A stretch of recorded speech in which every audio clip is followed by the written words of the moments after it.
Greetings, everyone. Pete Pardo here from Sea of Tranquility alongside Mr. Steven Reid, all the way from Scotland. And we just found out that daylight savings time here in the US kind of screwed up our getting together here. You know, it's no longer 5 hours, it's 4 hours, whatever. You know, it's like trying to manage these time slots is always interesting, right? How you doing, my friend? I'm very good, thank you. And that was a very polite way of saying that I was late. That was good. I liked that. That was good. There was a reason for me being late, but I was late nonetheless. But we're here Well, you now. know, to be honest, I never even thought about it because I know, like here in the U.S., when we have daylight savings time, I always have to worry about, you know, what the what time it is for people on the West Coast here in the U.S. because I work with a lot in my day job. I work with a lot of people on the West Coast, so I'm not like, well, is it 2 hours? Is it back to 3? Which way is it? I don't know, and I never even thought that. Well, what about some of the folks that I work with here on the channel who are from the UK? You're one of them, right? And it's like I'd never even thought that. Never in a million Don't years. just think west, think east, but way east. Yeah. So it's just as much my fault as it is yours. So we'll Oh, take that full was blame very on this. kind of you. But in the end, it doesn't matter because here we are. So today, this is kind of like a part 2 episode. About a month ago, if hopefully you saw it. If you haven't, go back to the playlist and watch it. We did a show where we talked about some of like the must-hear classics of UK progressive rock. But what we did is we concentrated mostly on some of the classic stuff from the 70s and the 80s. But we said there's going to be a part 2 coming. Part 2 is all about, for the most part, post 1990 bands and those must-hear albums from 1990 till the present day. So pretty sure both Steven and I cheated a little bit and picked a couple of 80s bands, a little bit. Well, here's the reason. There are, as everybody knows, if you know this genre at all, especially UK prog, there's a handful of bands that came out in the 80s that released some pretty cool albums in the 80s, right? But maybe they weren't making much of an impact, but then they continued into the 90s and beyond and put out some really good stuff. So, of course, we're not going to pick any 80s albums, but there might be a couple releases from those bands in question. I think everybody knows who they might be. That'll pop up on our list. So we're each going to do 20. We're going to kind of run through these as quickly as we can, but give you, a little bit of info in each one. So and I don't know about yours, Steven. Mine are not really in any order of preference, I don't think. Maybe towards the top they are, but I don't know. I've tried to put them in an order, but this is not set in stone because there's so much good stuff. I mean, obviously ranking in the top 20 of all time UK prog was virtually impossible. Great fun, but virtually impossible. Yeah. In many ways, this was even more difficult because the bands are also, even with their output, so many great albums as well from within one band that narrowing it down to one. I gave myself some kind of rules with this. There might be one or two bands that you'll maybe have seen from the list that we did of the all time. I've made sure I haven't chosen the same albums because what's the point in just repeating all of that? But you will see a couple of albums pop up that we've talked about specific bands about in separate videos just about their catalogue. So yeah, exactly. Well, I'll kick off with that. Right, so I'm going back to most of my albums are post 2000. That really surprised me. It wasn't until I looked at what I'd actually chosen I thought, oh, okay, not what I'd really anticipated. So I'm starting with 2013. This is Sound of Contact. Okay, so this was one of my favourite albums from that year. This has got Simon Collins on it. He's the main guy in the band. Phil Collins' son, for anyone that doesn't know, plays the drums rather magnificently. No surprise there. But he also wrote most of this, and he's just the main driver, sings most of it too. You've got Kelly Nordstrom involved, Mark Dorsey, Dave Kersner, who you'll probably know from likes of Steve Wilson, Steve Hackett. He is there on keys and guitar as well. It's really accessible, this album, in actual fact, as I think an awful lot of the prog from the sort of era that we're going to talk about probably is. It's as much about, I suppose, choruses as it is about great technical music, which there is on here too. Probably, if you want to go and give this band a sample, rather than reading out all the songs that are on it, Pale Blue Dot is where to go. That was kind of the single, for want of a better turn of phrase, and that really encapsulates what this band is about. Great melodic prog that sums up the era in many ways. It's a really good album. I think there's I wouldn't say all, but I would say in most of this music we're going to talk about today, most of these bands and albums, there are some similar elements. And I think this period in UK prog is much more, I don't want to say musical because that's not what I'm looking for. It's very melodic, very song based, very vocal based music for the most part. Whereas I think maybe some of the classic stuff we talked about the first time around, a little bit darker, maybe more challenging. That's not even really true challenging musically. I don't know. There's a big difference. I think there's a kind of formula that a lot of the more modern bands tend to follow. Not that they all sound the same, but there are characteristics of a lot of these more modern bands that I think will pop up quite a bit today. So my first one on my list at number 20, I can't find the CD anywhere. I know it's here in this house somewhere, but I just can't find it. It's the Pineapple Thief Disillusion from 2018. And I have historically had somewhat of an issue with the Pineapple Thief. I haven't always liked their music. It's very all over the place, up and down, peaks and valleys. But I got to say, Disillusion is by far my favorite album by theirs. And I think it's a fantastic record. I mean, Bruce Sword, who's the main guy in the band, he hit it out of the park on this album. It's catchy. It's kind of poppy, but it's got its adventurous musical parts to it as well. Very, lots of keyboards and soaring vocal harmonies and musically really interesting. It's not a heavy album. It's not crazy, crazy complex prog by any means, but it has just enough of everything you like. Clicks all the buttons, and it's just so listenable. And I find that when I listen to or some of the rest of the catalog of the album that came after it, the album that came before it, I'm left kind of like, it doesn't really do it for me. But that album in particular knocked it out of the park. So Disillusion by the Pineapple Thief is my first choice today. Well, as we'll find out, I'm much more of a fan of the catalogue of there, but that's to come. So next for me, we've spoken about this band at length before, so I won't go into too much detail about The Mountain by Haken. I was calling them Haken, but Peter has kept me right on that from the man himself. I wasn't sure either, but I went and verified it. Yeah, it's Haken. You weren't sure, but you were getting it right and I was getting it wrong. Let's not rub that in, so that's fine. The main guys in the band here, Ross Jennings, Richard Henschel, there's everything on this. This, to me, is probably one of the more complex albums from this era. Yeah. Very much more prog-oriented. As we've covered off in the discography, the chat that we did about them, they've kind of veered more into the kind of prog metal side of things. But to me, this is probably, in my humble opinion, what they were better at. Yeah, absolutely. They started off as a very technical prog band. They're now kind of got into prog metal. This, as you say, it's the meeting point. If you've not heard Haken, then this really is quite outstanding. Probably the Cockroach King, I would suggest it is probably arguably the best thing they've done, and that's on this and continued elsewhere in a variety of different ways. But this is Haken, The Mountain, 2013 again, same year again. I've already gone for a lot around that era, and I just didn't think it would be. Yeah, more about that in a little bit. 19 for me, The Tangent, A Place in the Queue. Look at that glorious album cover art, right? So this is a band started up by a guy named Andy Tillison, okay? Very good keyboard player, songwriter, and arranger. He's had, somewhat of a revolving door with the cast on a lot of these albums, but they're a band that have been very active since they first debuted. This is from 2006. They I think they started right around the early 2000s. They pretty regular releases over the years, right? For me, one of the things I love about this band so much is like whether he's intentionally trying to do it or not, it's very well crafted modern progressive rock, but I think there's a nod to the Canterbury scene.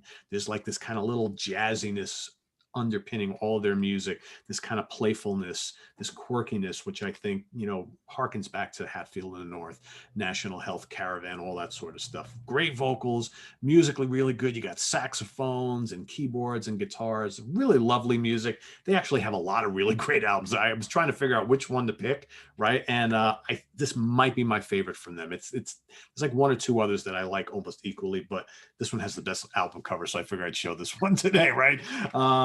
So Place in the Queue from The Tangent. Check it out if you haven't. Quite good.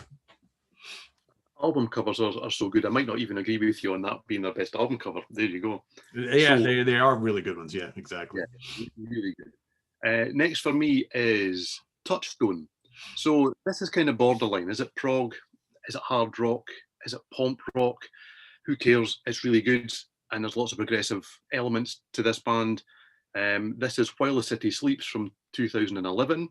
The main guy in the band is a guy called Rob Cottingham. Touchstone would appear to be no more now. He's now in a band called Cairo. Lots of bands called Cairo over the years, but this is the current band called Cairo. Their most recent album called Say was very good as well.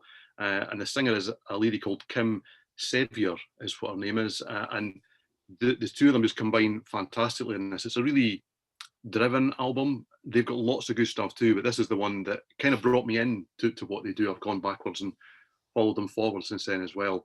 But just great intricate musicianship on this, but they still can dig out a riff, not into prog metal territory, well, on occasion maybe, but more prog mixed with hard rock, I would say. And I really like Touchstone. It's one of those bands that I wish were still on the go, to be fair, but Rob's done lots of good things since as well. Captain Blue was another concept that he did. It was very much like Captain Scarlet, fun enough, but done to progressive rock, which kind of ticks lots of boxes for me too. So Touchstone, excellent band that are no longer, unfortunately. Yeah, I've never heard them before. It's interesting. And there was one band in particular that I had earmarked to add to this list. And I ultimately decided not to put them on my list because I'm not 100% convinced that they're a prog band. But I'm very interested to see if you include them, because I was like, you know what? They could be on this list. Steven might include them, so I'm not going to today. And yeah, I think you have an idea of who it is, but we'll get there. If I don't hear them by the end of this, I'll let you know who I think who the band in question was. All right, so this guy's got to be on this list. In fact, he's going to be on this list a couple times today. But Steven Wilson, The Raven That Used to Sing, and Other Stories from 2013. I could have even picked the one that comes after this, which is just as good. I decided to go with this one. You know, for a guy who says quite often throughout his career that he's not really into progressive rock and that he's not a prog musician or songwriter.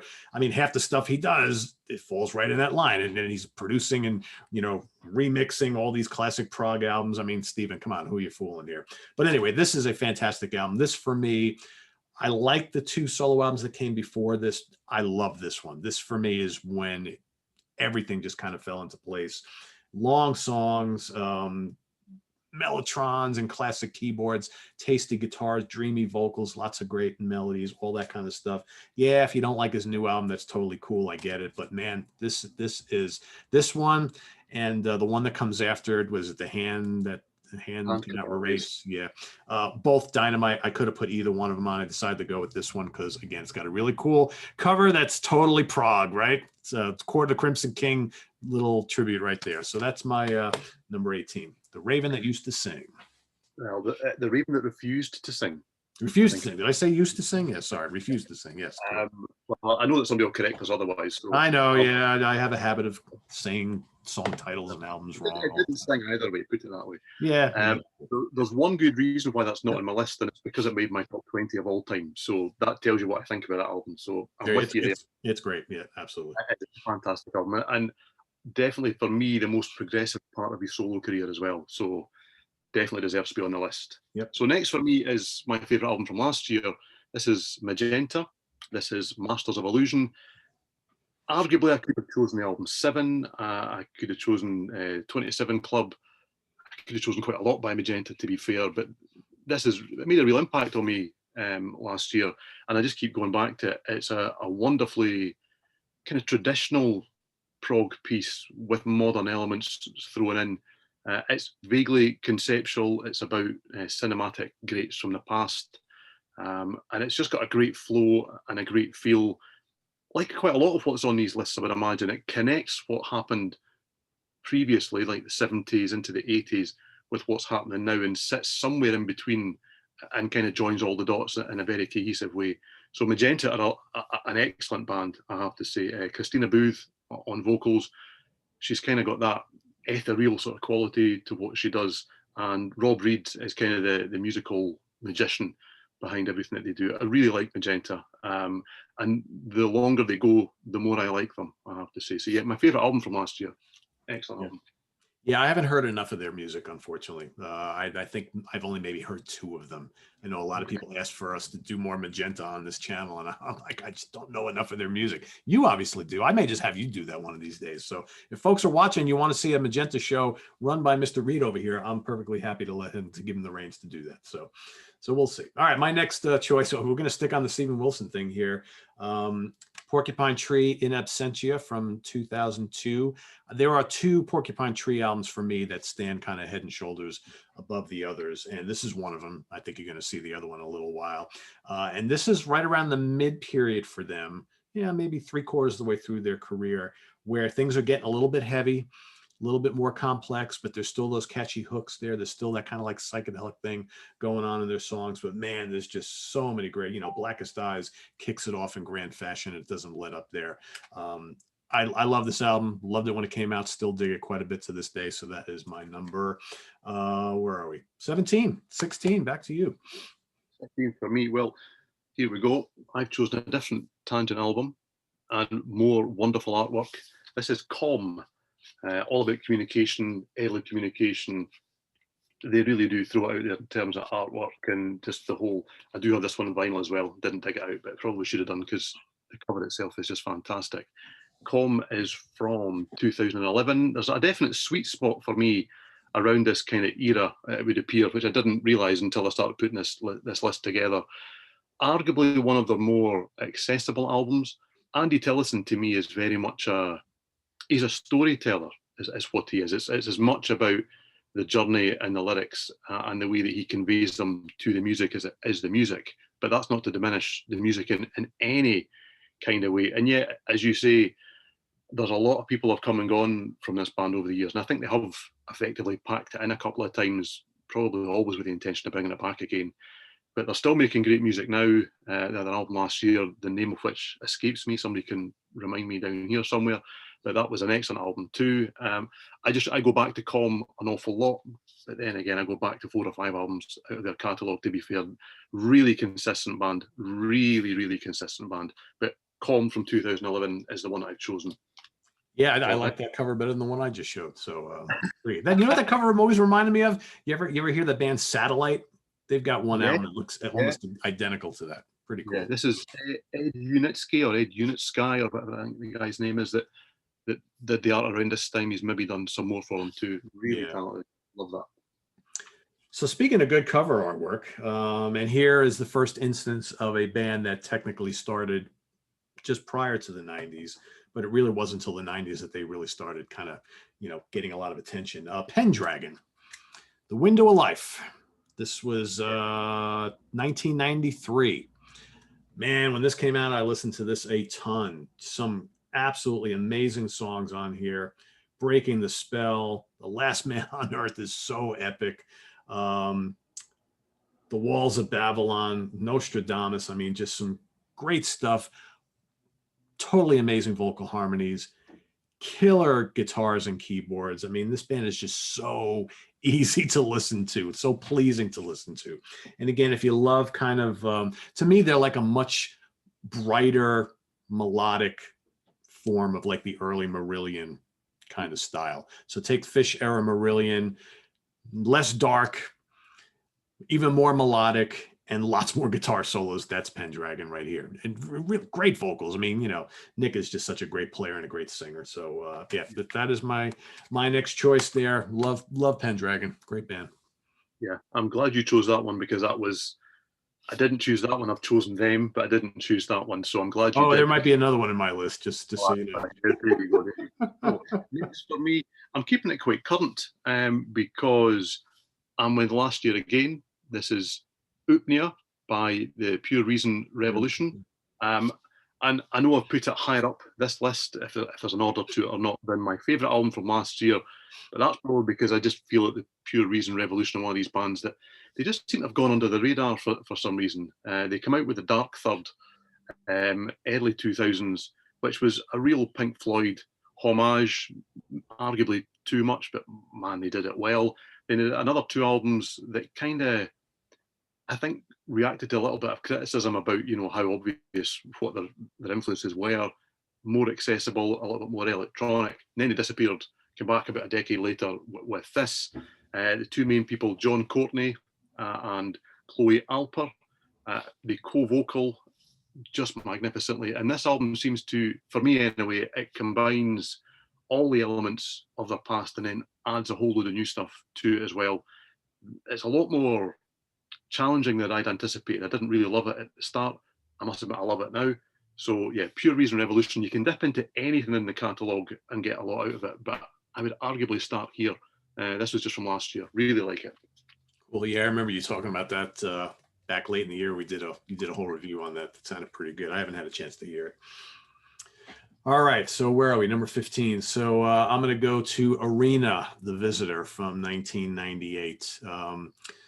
So I love this band a lot. I had a really hard time not including 3 or 4 of their albums on this list or more, right? But this is cool stuff. Got it signed by some of the guys right there, which is pretty neat. But this is obviously Clive Nolan's baby, and just despite all the different vocal changes that we've had in this band over the years, I think no matter who the singer has been, it's been top notch. This is again just very good, hard driving progressive rock with just wonderful keyboards, soaring guitars, and great vocals. If you love like kind of that Fish style vocal delivery, most of the singers in this band have kind of sort of tread in that territory a little bit to an extent, but man, just so memorable, so rocking. Like I said, you'll be seeing a little more of Arena in this list, but The Visitor is my number 15. So 14 for me, and with that man, Mr. Wilson again, but I've gone for No Man. Ah, cool. Where I am. So this is Together We're Stranger from 2013. This was arguably a rival to Porcupine Tree at this stage, which was the main band, Hard to Tell, but this is not the one that took off as such. Tim Bowness, or Bowness, however you pronounce it, who's one of the main guys behind Burning Shed, who a lot of the UK guys who are buying this sort of music are probably buying it from. They get a lot of my money, put it that way. And this is very melancholic.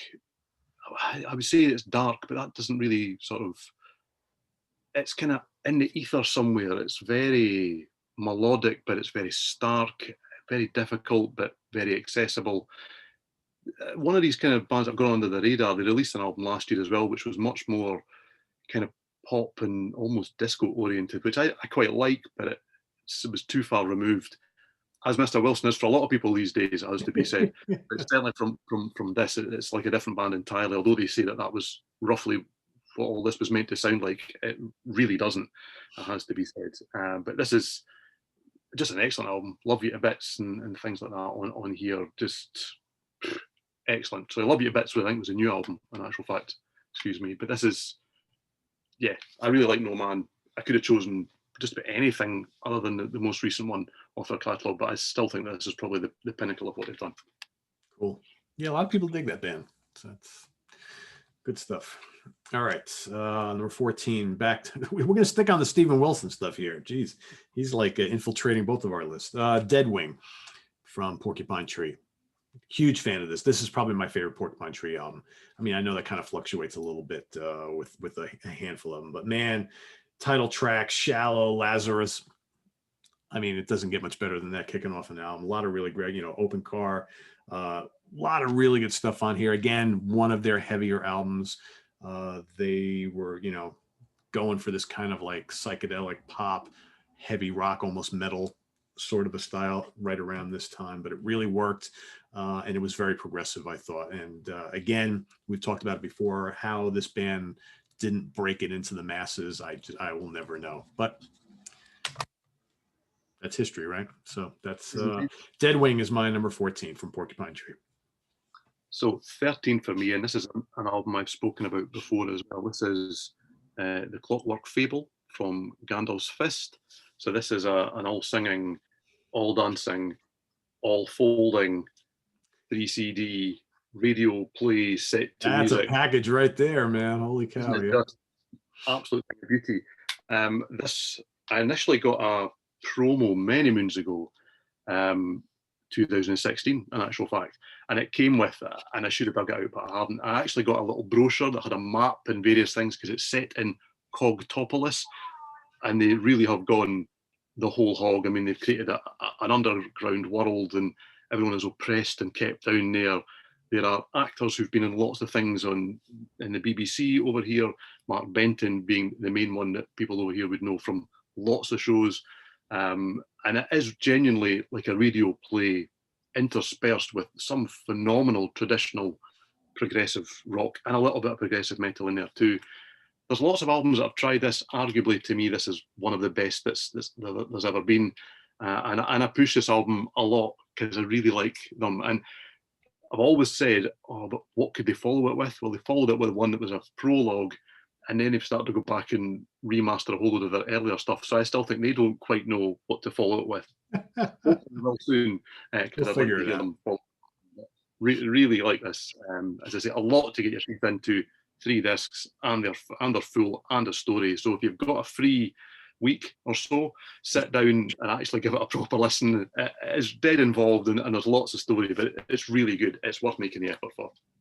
That's like one of those little CD packages, like you go to see them live, and after the show, they're sitting at the merch table, and you can talk to them, and they'll sign your stuff, and you have it sitting in your coat, and you open your coat up, and out goes this big CD.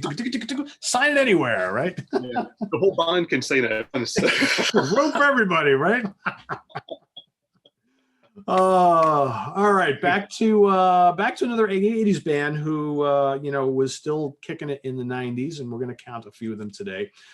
Brave by Marillion, 1994. I like Steven's deluxe edition better, but this is all I got for right now.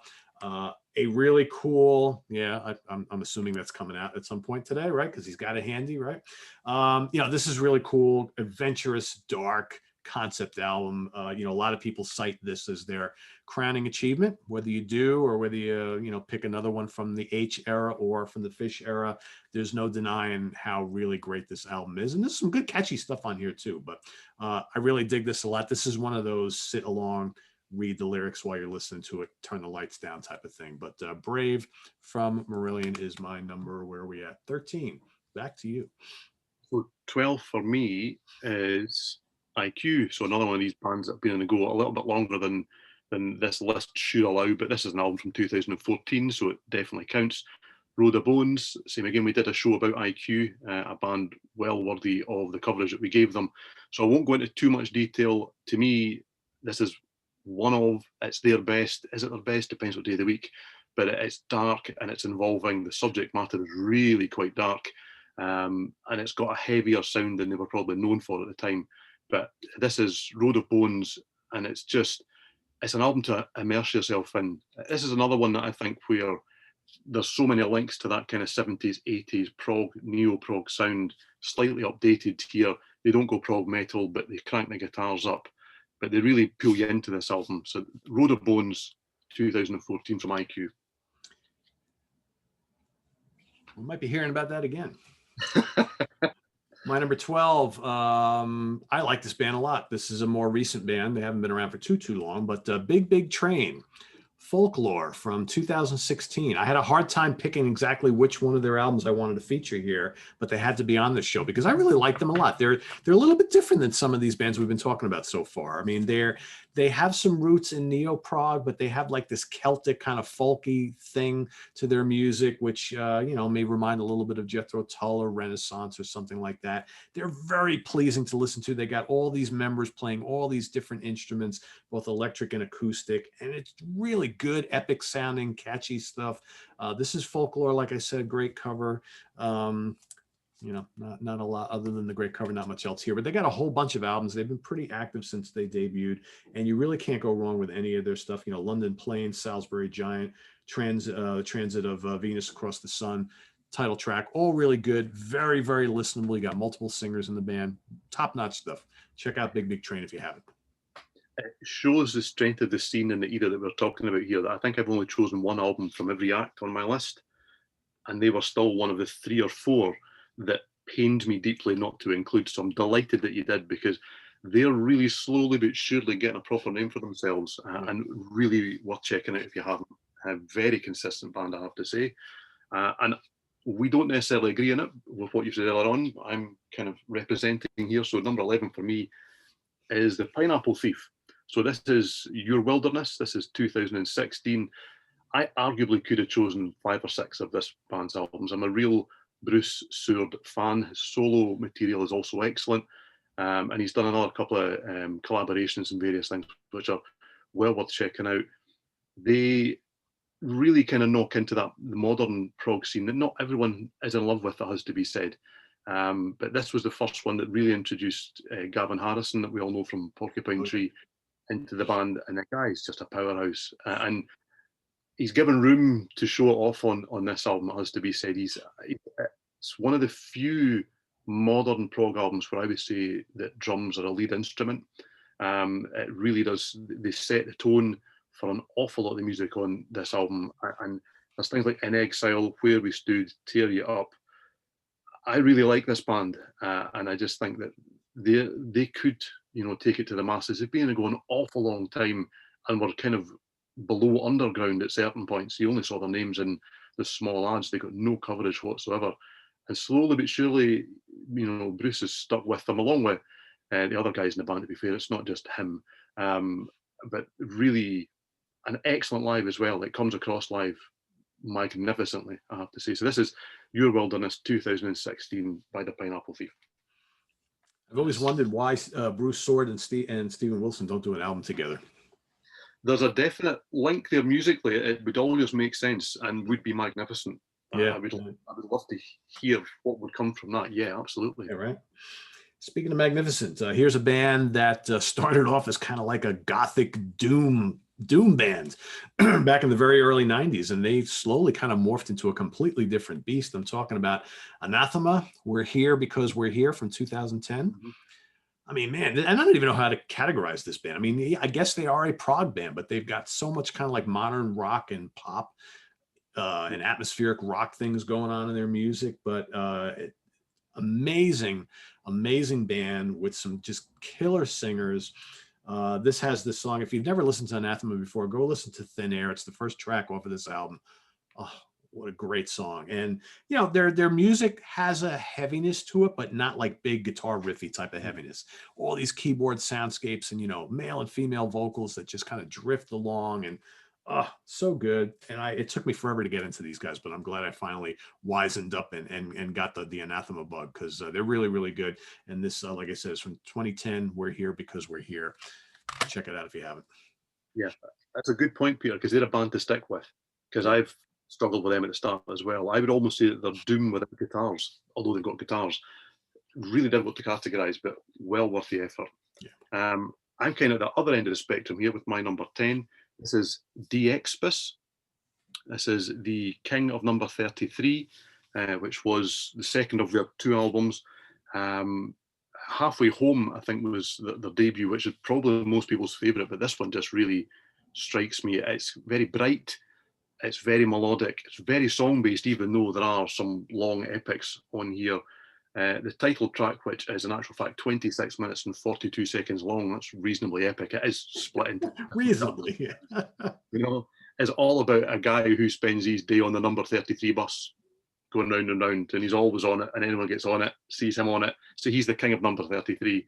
But the production on this album is absolutely stunning. It's one of those CDs that when I was buying a new CD player a few years ago, this was one of the first things that I put on to see how it would sound. And you crank it up and it just raises the hairs on the arms, and it just is fantastic. Very keyboard driven. The demo CD. That's what here in the States we call that the demo CD. Oh, well, there you go. This is one of my demo CDs then. Yeah, I like that. That's exactly what it is. And just, I've seen them live. They supported Marillion a couple of years ago, and they were just fantastic. And oddly, Nick Kershaw guests on vocals on Memo, and you suddenly think, oh wow, he's not just a pop guy, as a lot of the guys have turned out not to be just pop guys from the 80s, but very much an underground band that deserve an awful lot more coverage. De Expis, they've just released some new music on YouTube a couple of months ago, which is up there matching this, so give them a listen. Really good band. Very cool. My number 10 is another one where I just can't find my damn CD. I do have it here somewhere. Jadis, Across the Water, from 1994. Again, one of those kind of neo-prog bands where, the music is not very technical. but there's a lot of guitar solos. There's plenty of keyboards and just really great melodic, catchy vocal harmonies. Really good band. You know, they kind of came out in the early 90s along with Arena and a bunch of these other bands, and you know, a lot of people were listening to them and talking about them. They were showing up at the festivals and all that kind of stuff, and they have a string of really strong albums, but I'm pretty sure that Across the Water is the one that I kind of lean to the most when I listen to Jadis. And again, they're much less complex than some of this other stuff that we're talking about. They're very, very musical, very accessible, but they definitely belong in this conversation. That's a really, really good album. So Jadis, Across the Water from 1994. And then from me, I'm in 1996 with a band you've heard already. This is Pendragon, and I've got the Masquerade Overture.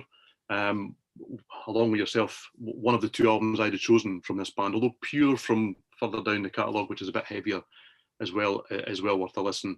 But this is, as you say, it's neo-prog, but it's kind of ramped up a little bit. It's kind of brighter, bolder. It has got that classic sound about it, and just fantastic. Nick Barrett on guitar and vocals is outstanding, and Clive Nolan, also part of Arena and a whole other load of stuff. There's a lot of guys that pop up in a lot of these bands is outstanding. So you can't go wrong with very much Pendragon, to be fair. This is my own personal favourite, the Masquerade Overture. That's a good one. We might be hearing more about that in a little bit. My number 9, Steven's already talked about IQ, Road of Bones. He's said it all. This is great, dark concept piece from IQ. It's easily in the top echelon of their release, of all of their releases, but most specifically the time period we're talking about. And it's a bit heavier. It's like if you like your prog dark, and with that kind of Genesis-y early Marillion vibe, or early IQ vibe, because quite frankly, they've been around as long as Marillion. I mean, this band, the great thing about IQ is they have stayed true to their original vision, with the exception of a quick little blip in the 80s, their entire career. And I got to give them a lot of credit for that. So that's a fantastic, more recent album from them from 2014. So for me, probably one of the heavier, if not the heaviest, or most overtly heavy album that I've added on this. Most of what I've tried to put in here is prog rock, arguably threshold or progressive metal, I would suggest, but it's still all about the melodies, it's still all about the songs. They kind of not lost their way, but they did scene chase a little bit at times with growly vocals and things later on. But Critical Mass from 2002, for me personally, is just an outstanding album. Andrew Mark McDermott who's no longer with us, unfortunately now, was a vocalist on this, and just outstanding he is too. But Carol Groom on guitars, wrote an awful lot of the songs. Falling Away, Fragmentation, just powerful stuff, but very intricate, but not in a overly flashy kind of way. Threshold, to me, are one of the most consistent bands that the UK has produced in this era, right across a whole load of changes as well, and they continue to evolve as time goes on. But I really like Critical Mass. That's probably still my go-to Threshold. Yeah, I was on the fence about including Threshold. And I'm glad you did, because it's like I felt bad, because I'm like, yeah, I kind of look at them as prog metal, but then, you know, some of Haken stuff is prog metal. So I was like, I'm glad you included them, because I think they kind of deserve to be here. I kind of said, all right, I got to draw the line somewhere, and I left them off, but they're not that heavy when you really think about it, right? So I think they kind of. That was my thought anyway, yeah. Yeah. All right, it's my number 8. Osric Tentacles. I actually wanted to include Jurassic Shift, but I could not find the CD. I know I have it. At least I thought I had it, but whatever. Strangitude is a good number 2, though. This is really good stuff. Again, this is very different from everything we've been talking about. This is more kind of like your space rock, psychedelic, instrumental kind of weirdness, maybe like Hawkwind without vocals, that type of thing. But man, just trippy keyboards and amazing guitar work and all these weird kind of dance and techno beats. Just I love Osric Tentacles. They're so much fun to listen to. They've got so many albums, and like you could literally like just close your eyes and just point and pick one, and you're gonna get a good one, right? But this is, if you're gonna go from one of the early ones, this is from when did I say this is from here? 1991. So this is pretty early in the decade. They release albums like every other year or something like that. So this or Jurassic Shift, probably my favorite ones. But there's Curious Corn. There's all these other albums. So many good ones. Just pick one. They're all great. Back to you. Well, you've chosen my favourite there. That's my favourite Ozric Tentacles album. I remember, and anyone who hears this will know exactly where I'm from in Scotland, because I went into Gold Rush, the record shop, many, many years ago, named after the Neil Young album, and they were playing that album, and within about 20 seconds I had bought it. Had no idea who they were, but I just heard what was going on and thought, I have to have that. And you could see them smile behind the counter because they'd won that day. That was exactly what they were trying to do. And it worked, so there you go. Number 7 for me, this is Frost and Million Town from 2006. This is the band's debut. There's a man called John Mitchell involved here. You're going to hear lots more about John Mitchell, one of the leads of this scene, I would suggest. But Jem Godfrey is the guy that's behind Frost. New music on the way again. They've just got a new song out that I listened to just the other day. Seriously good, I have to say. But Million Town is just, this is exactly what we're talking about. It's technical, really technical actually, very keyboard driven, but very accessible, all about the chorus and not all about the chorus.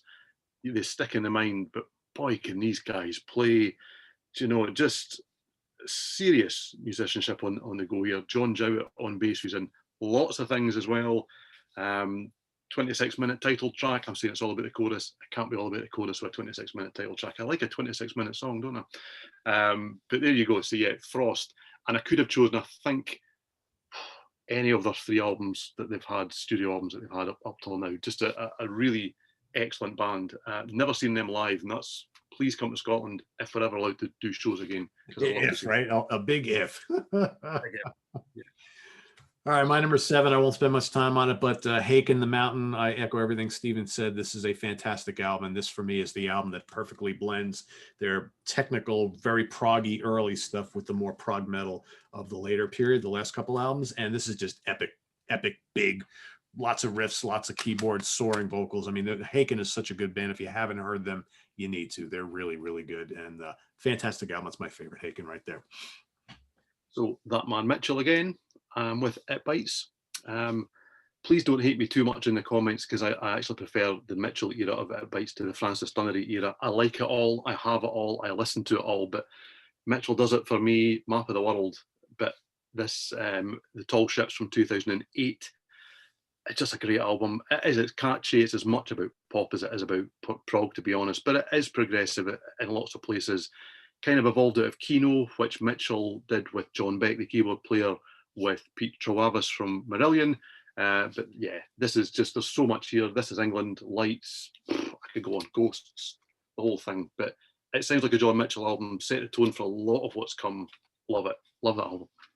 Yeah, I mean, It Bites were always kind of like a more poppy prog band anyway, right? They were never full blown into that, but yeah, always really accessible and catchy. And John Mitchell's a great guitar player, no matter what band he plays in. I mean, he's a really good player. He deserves all the accolades he gets. My number 6, here's kind of a weird one. Might surprise some people. And I got to admit, I don't know a hell of a lot about these guys. I've had this CD for a million years. It's on the old Cyclops label. Shows you how old this is, right? Citizen Kane, Somewhere But Yesterday from 1994. I remember back when, wherever I bought this, the vendor was like, do you like early mid-70s Genesis? I'm like, yes, I love it. Well, then buy Citizen Kane, Somewhere But Yesterday. The singer sounds just like Gabriel. The music is very much like that. If you love Lamb Lies Down on Broadway and Selling England by the Pound and Nursery Crime and Foxtrot, get this. They got Serpents and Camouflage was the first album. That is great too. I think they did 1 or 2 others, and I think they broke up. But yeah, 1994, Citizen Kane, great stuff if you love that early Gabriel sound. That's a great choice. That completely passed me by on this list. That's a great choice, I have to say. And didn't these guys in the record stores know us too well? Right. So number 5 for me, we're back to Steven Wilson again. I've got Hands Cannot Erase. This is 2015. This is just a stunning album. Just everything about it is fantastic. You can tell from the packages that I buy from Steven Wilson, anyone that's watched the Future Bites video, love me or loathe me about it, and that's fine, because we can all like different things and all like the same things too. I'm an unashamed Steven Wilson fan. The Raven That Refused to Sing is probably the pinnacle of the solo career, but it was on my other list. So I've got Hand Cannot Erase. It's prog, but you can see what's coming. I like what came, so there you go. But yeah, Steven Wilson, need we say more? Probably not. I just think the guy's great. So there you go. There you go. All right, a little more. Anathema is going to show up again on this list. Weather Systems from 2012. Arguably the best thing they ever did. I mean, both the albums that I showed today are my two favorites, but man, this has got Untouchable Parts 1 and 2, which is absolutely stunning. I mean, just like a two-part epic that's just so catchy and beautiful, and the vocals are just like, oh, just to die for. I mean, I love their back and forth between the male and female vocals. I don't think many other bands do it quite as well as these guys. And yeah, it's kind of proggy, all these cool keyboard soundscapes and things like that. But it's just such lovely music that just like takes you on a journey. And again, I said it before, I'll say it again. I kind of put off buying into these guys for a long time. And then when I finally sat down and said, all right, everybody's telling me I'm nuts for not listening to them. Let me go buy a couple of their CDs. And I was like, oh, okay, that's pretty damn good. So I'm a fan now. So that's my number 5. Well, number 4 for me is Arena again. So we're that man Mitchell again, that man Nolan again. Rob Souden or Soden was the vocalist at this stage. I came in at The Visitor and Immortal, but Contagion with a concept that's very, pertinent for current times. It's about a virus and various things, but 2003, so well before all the nonsense that's going on now. But this is musically just a stunning album. And as I say, you've got band members here with links to Marillion, Pendragon, Frost, Lonely Robot, It Bites. Put all that in a blender, mix it up, and you come away with an album that's probably even heavier than any of that would be, but still holds on to all of those elements. I could redo the whole album and tell you how great it is, and the 2 EPs that followed that they joined onto it and all these various things. Contagion, it's contagious as far as I'm concerned. Excellent album. I'd almost argue it's close, but I'd almost argue that Arena might have the strongest catalog start to finish out of all these bands we're talking about today. I don't know. It's close. That's a different discussion. You might not be wrong. Yeah, it's close. It's top 3 easily. If it's not number 1. My number 4, back to Marillion here, Afraid of Sunlight. This is my favorite. Well, Season's End is probably my favorite. I was like, wow, Season's End is probably my favorite album with Hogarth on vocals, but this is easily number 2. I love this album. I admittedly don't listen to a ton of the Hogarth lineup of the band. I do like select albums in their discography since he joined the band, but I love this one a lot. I mean, the title track just kills me. Gazpacho, there's just so many great songs on this particular album, and his vocals are just awesome. He's just such a great singer. Unfortunately for me, the band has gone down avenues that don't really please me as much anymore, but I can listen to this type of stuff any day. So that is my number 4. I think that most people watching this will need to lie down with the fact that you've chosen more Hogarth era Marillion in your list than I have. Just putting that out there. Go figure. I've probably chosen more Stephen Wilson, so there you go. I have a lot too. Yeah, you got a little bit more. Yeah, you have actually. Yeah, maybe I've got one more, not sure. This is In Absentia. You've covered it already. This is a great album. I've already got the double CD version, and I still had to go and get the All Singing, All Dancing last year. I can't help myself.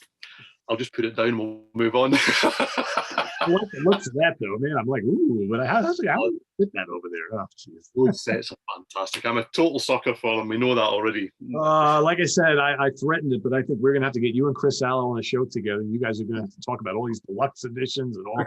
You got 5 versions of this and 10 versions of that. It's like, you guys are cut from the same cloth. All right, back to IQ again. My number 3 from 1997, Subterranea. I love this. My favorite Well, it's my second favorite IQ album after The Wake, but this is glorious double album, concept album. I saw them at Nearfest when they put this out, and it's just so big and bombastic and haunting and just everything you love about what they call neo-prog or British prog, whatever. It's stunning stuff. And they've got a bunch of albums that are just kind of like the one we talked about before, Road of Bones, is also in the same category as this. They've got these just really good, dark, dense albums, like concept albums that I just love to death. We could fill up. IQ could have been here 5 times at least in this. If I didn't limit myself to 2 of each, I literally had 2 other IQ albums I was considering. I'm like, all right, I got to limit this somehow. So yeah, that's my number 3. So, and number 2 from me, I've already shown that it's here. So, Let's go on with it. So this is Brave by Marillion. Is it my favourite Hogarth era album? I'm not sure, because that comes and goes as well for a variety of different reasons. But this is one of their crowning achievements, I think. It's just such a journey, such a cohesive album, such a dark album with little bits of release. And yet still they managed to actually put singles out there from this album that were verging on hits over here in the UK. You know, Hard as Love, The Hollow Man, Paper Lies, Alone Again in the Lap of Luxury. But put the headphones on, turn the lights off, and it's a difficult journey for all the right reasons. And I just can't get enough of this album. All these years later, 1994 for Brave, more years later than it feels it has to be said, but I still can't get enough of this album. Brave is fantastic. It was Brave, and it remains so. It's a fantastic album. There you go. And I love that box set too. It sort of looks like the Jethro Tull ones, and I love those. I'm like, oh, got a few of them. And I'm like, eyeing those. I'm like, oh Jesus, here we go. Right. My number 2 is going to be Pendragon's The Masquerade Overture. Notice how Stephen and I both have slightly different cover ours. Both pretty glorious. Mine I bought when it first came out. I think you have the reissue, right? So I do. Yeah, which is pretty cool. Yeah, I mean, you said it all. This is just magical, man. Paint Box, what a great song. The title track, what a great song. As Good as Gold. I mean, this is just such like heart-tugging, sing-along type of progressive rock. It's so majestic and melodic and memorable. Just absolutely love it. When this first came out, I listened to this nonstop for months and months and months. I still love it. It's my favorite Pendragon album. So I'm in for a reason. So number 1, drum roll. Well, you say number 1. Is it number 1? I don't know, but our last choice. Our last choice of the day. So I'll say it's my number 1. So, and I'll stand by that. And I haven't mentioned them yet at all. So this is Galahad. I absolutely adore Galahad. Certainly from kind of this era onwards, they're a very enigmatic band. I think you would arguably say, they'll hate me for this, they followed the scene a little bit at the start, and then they kind of started to try and evolve in various things. But this is Empires Never Last from 2007, produced by Carol Groom, who we've mentioned from Threshold. But this has just got absolutely everything. I think from all the albums that I've chosen, this is the one that links that neo-prog sound and the sound from the 70s with what has followed and all the bands that we've kind of spoken about. It combines all of those elements and knits them together into something that still sounds completely different, but it belongs to the scene. And I actually heard the song I Could Be God first on the live album, Solidarity, live in Poland, and it's just outstanding. Stu Nicholson on vocals. I'm a believer. He says I could be God's. I'm worshipping, because it's just he captures the mood, he captures the moment, and it's just fantastic. But everything on here, Defiance, Termination, the title track, and then he breaks your heart, but this life could be my last at the end. I just love this album. I bought the recent reissue that, you know, adds a couple of bonus tracks and various things. They've got a catalogue that's this length, and I have all. So they've kind of moved into kind of dance beats and various things. I still love it. I get why some people don't, that has to be said. But if you've never tried Galahad, please do. I would start with Empires Never Last, but you could go anywhere in their catalogue and love it. Their newer stuff is very mature, and I find like I don't have all of this stuff. I have like a bunch of things from throughout their history. I find the early albums are very derivative of kind of like Marillion IQ, that sort of Pendragon, that sort of thing. But the newer stuff, completely different beast. Yeah, they've gone through a real evolution in sound, and as you say, that they're grown up, they're mature. It's confident, is what it is to me as well now, because they do pull sounds from genres that are really nothing to do with what we've spoken about here, but make it all belong and make it all sound like it should. And they are, in my opinion, genuinely progressive, because they are moving the sound on, but they still nod to all of those 70s and 80s sounds. They're still great keyboards, still about the riff, it's still about the guitar solos, it's still about kind of Gabriel-esque, Fish-esque kind of vocals, but it's not really like them. So that's my number one. So you can tell I'm enthusing. So is it my number one? Yeah, one. Say it's my number one. And they have one of the coolest names out of any of the bands we talked about today. I always love that name, Galahad. I'm like, you know, it's awesome. It's just so majestic. I'm like, yes, that's a prog band name, right? My last choice for today, whether it's number one or not, like I said, I didn't really rank these in order of preference. They're all deserving to be on here. These are all must hear if you're exploring the newer stuff. Arena, Songs in the Lion's Cage, their debut. If you watched our ranking show, this was my number one from them. I love this album. When I first heard this album in 1995, it was like, yes, the gods had answered me. Here's part two of Misplaced Childhood, Clutching at Straws, The Script for a Jester's Tear. This is it. A little heavier though, right? A little heavier guitar, but the vocals are just right from the Fish, Peter Gabriel school. Clive Nolan's keyboards. I love his keyboard playing. Mr. Mick Pointer, right? There's the Marillion kind of connection there on drums. But yeah, I love this album. This should be part of anybody's 90s and onwards prog collection. But like Steven said before, and like I also said, you can't go wrong with any Arena album, really. They have not put out a bad album. Every album is really, really strong. So, whether you decide to start with any of the choices that we did today or pick any other one, top-notch stuff. Top-notch stuff. I had Pride also in my hand. I'm like, I liked a lot of the later ones. Those were really strong too, right? Still really consistent. The last two or three have been excellent as well, has to be said. They've never really had a dip. Even the ones that I wouldn't class as my favorites, I would still happily hand them to somebody and say, listen to that, you're going to love it. And there's not many bands you can say that about. Although, actually, quite a few of these bands you could say that about, to be fair, that we've spoken about today. True. Yeah. So who did you think I would choose that I obviously haven't then? The band that I had on my list that I was kind of going back and forth on is 10. All right, okay. That's an interesting. Right? I mean, there's enough prog stuff in their music. They have enough prog elements, all those big bombastic keyboards, but it's more like hard rock guitar work. The music's not very complex, but the vocals are wonderful, and there's all these big anthemic choruses. So I was kind of like, is it prog? At times, but I was like, So I ultimately, kind of like what I did with Threshold, is like I said, you know what, I'm just going to leave them off. And I thought that maybe you would squeeze, because I know you're a fan, and I'm a fan too. But I was like, I don't know, maybe I'll luck out and Steven will mention them and whatever. But it turns out neither one of us did. So I don't know. So the thing for me is, if I'd included them, I would maybe have had to go as far as including Magnum. And I had Magnum on my list too. But then I was like, but Magnum have been around since the 70s. I'm like, all right. But they're very similar. They're very similar. Yeah, they are very similar. And I mean, when we discussed Magnum at length, anyone that wants to hear about them, please go and check that video out, because loads of great music in their catalogue too. We kind of agreed that we couldn't categorize them. So I think we landed on Pomp, whatever that really means. I know. So yeah, they could happily land in with a lot of this that we've spoken about. But yeah, I didn't actually consider them. Okay. But I can see why you would think that I would. Yeah, absolutely.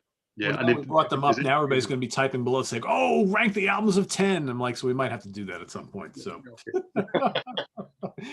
all right. So everybody, what we're going to do is we're going to take our lists, all 20, and we're going to put them into the drop them into the comments section below. So Steven's going to send me his list. I got mine all ready to go. So you'll have those to reference, because I know people are always looking for that. So we'll make sure we do that for you. Visit us on the web at www.seaoftranquility.org. We're on Facebook. We're on Twitter. Of course, we're here on YouTube. All the damn time. That's right. So we'll be seeing Steven again real soon here on the channel. We are overdue to do like a review show where we just kind of talk about some new things. So maybe we'll do that next. But we've had a lot of people asking, it's like, when are you guys going to do like a similar type of review for like French prog and German prog and Dutch prog and all that kind of stuff? So we'll talk amongst ourselves and figure out if that's doable, and maybe we'll tackle something like that. But in the meantime, enjoy this one. If you think we missed any of your favorites, put them in the comments below. I'm sure there's going to be plenty of them. Iona was one that was on my list that didn't quite make my top 20. I like them a lot. Palace, we never mentioned Palace. There's so many great bands still that we haven't. There's quite a lot of them, yeah. So Credo, please tell us below. I love reading what people put below. I love being corrected or just giving other things to listen to. So please add more. Steve's Kitchen was another one I had on my longer list, right? There's so many good ones. So thanks everybody for watching. For Steven Reid, I'm Pete Pardo. Good night, everybody.